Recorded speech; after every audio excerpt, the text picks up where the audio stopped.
Hola, soy la psicóloga Frida Gómez y el día de hoy te voy a hablar acerca de algunos mitos en torno al tema del suicidio. A su vez, por medio de esta cápsula, te daré algunos indicios o algunas cuestiones que tienes que reconocer en tus hijos.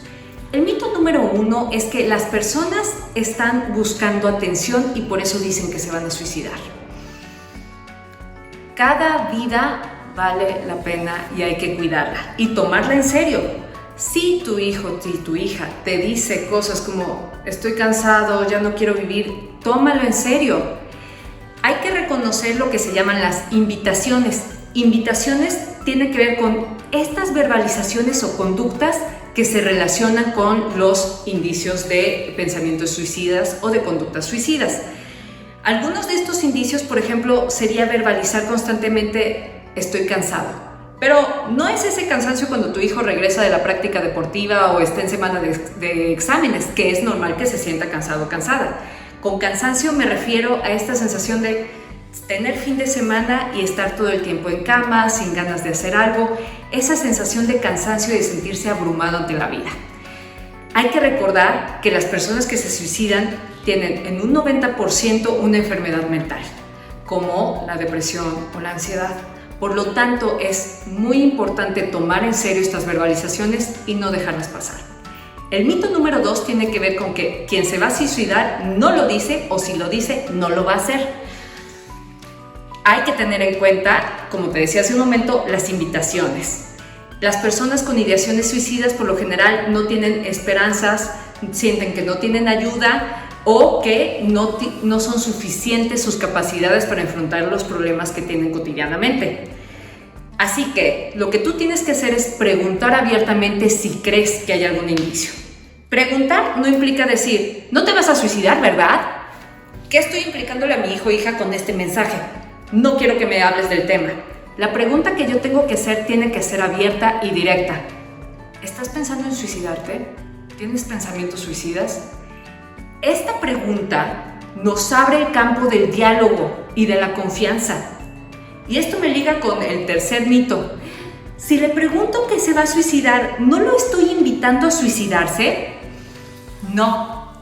Es como si yo te dijera, oye, por cada cheque que recibas, deposítame el 15%. ¿Me vas a decir que sí? No. Y aun cuando no se te había ocurrido eso, que te lo pregunten no quiere decir que de pronto lo vas a empezar a hacer, ¿cierto? De igual manera pasa con la pregunta del suicidio. Que tú le preguntes a tu hija que si se va a suicidar, no quiere decir que le estás implantando la idea y la va a hacer. Aquella persona que no tiene la ideación no tiene por qué llevarla a cabo. Pero en cambio, si ya la está pensando, lo mejor es que lo externalice, que lo pregunte. Es importante que le transmitas al otro que lo que piensa y sienta vale. ¿Sabes, hijo o hija? Gracias por decírmelo, es importante que me lo digas. ¿Y qué toca hacer después de que te conteste que sí? 1, escucha, libre de juicios, nada de qué egoísta, me va a doler. Escucha, calla, acompaña, dedícate a estar con esa persona, pon las cosas libres de riesgo y en un momento te voy a decir a qué me refiero con eso. Y 3, deriva, que tú escuches. No quiere decir que tú tengas que resolver, puedes apoyar, pero yo sé que esto es demasiado y aquí es donde tienes que buscar las instancias necesarias. El siguiente mito tiene que ver con que si lo intentó una vez, ya no lo va a volver, lo va a volver a intentar cuantas veces sea necesario. Aquellas personas que han tenido un intento y toda su red de apoyo se ha movilizado, disminuye muchísimo la frecuencia de que lo vuelva a intentar hacer.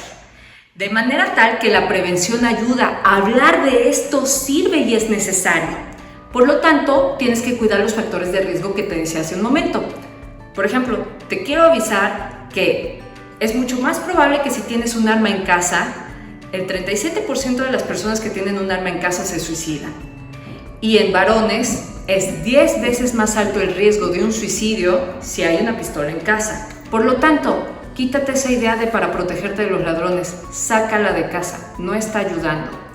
Otros factores de riesgo es tener pláticas constantes con muchos detalles sobre suicidios. Se demostró que después de que ocurrió el evento de Robin Williams y se empezó a platicar sobre cómo fue, Varios jóvenes empezaron a copiar las conductas. Cuando ya sabes cómo fue, en dónde, con qué material, eso sí empieza a detonar la idea. No preguntar al respecto, sino dar muchos detalles. Es necesario hablar del suicidio, pero no es necesario dar detalles irrelevantes. Y el último mito tiene que ver con que los pensamientos suicidas son súper raros. Yo como psicóloga te puedo decir que por lo menos 2 pacientes al día que tengo presentan estos pensamientos. Por lo tanto, tienes que entender que por más contento que veas a tu hijo en casa, no quiere decir que de pronto no esté pasando por una situación. Si ha dejado de hacer cosas que le gustan y disfruta, foco rojo, ahí atiende y pregunta. Los pensamientos suicidas o las ideaciones suicidas son muy normales. Todos los tenemos de alguna u otra forma. Y hay de 2 tipos, activos y pasivos. Todos en algún momento hemos dicho, me quiero morir. Ahí toca que le preguntes a tu hijo, o tu hijo puede que diga, me quiero suicidar. En lugar de regañarlo y decirle, no digas eso, cállate la boca, lo que toca que le digas es, ¿en verdad lo estás diciendo en serio? No. Entonces, ¿sabes qué? Vamos a reservar esas palabras solo para una situación donde sientas que viene esa sensación. Esas son palabras para otra situación. No regañes, habla. Y las ideaciones activas tienen que ver con hacer planes. Cuando escuchas o cuando lees en su Twitter o en sus videos de TikTok que habla o que planifica, cuidado, ahí ya tenemos que hacer algo. Así que te invito a que escuches, acompañes y derives. Tu tarea como padre de familia es ayudar a mantenerlos conectados y crear recursos para ellos. Te agradezco tu atención y apoyamos todos a nuestros chicos.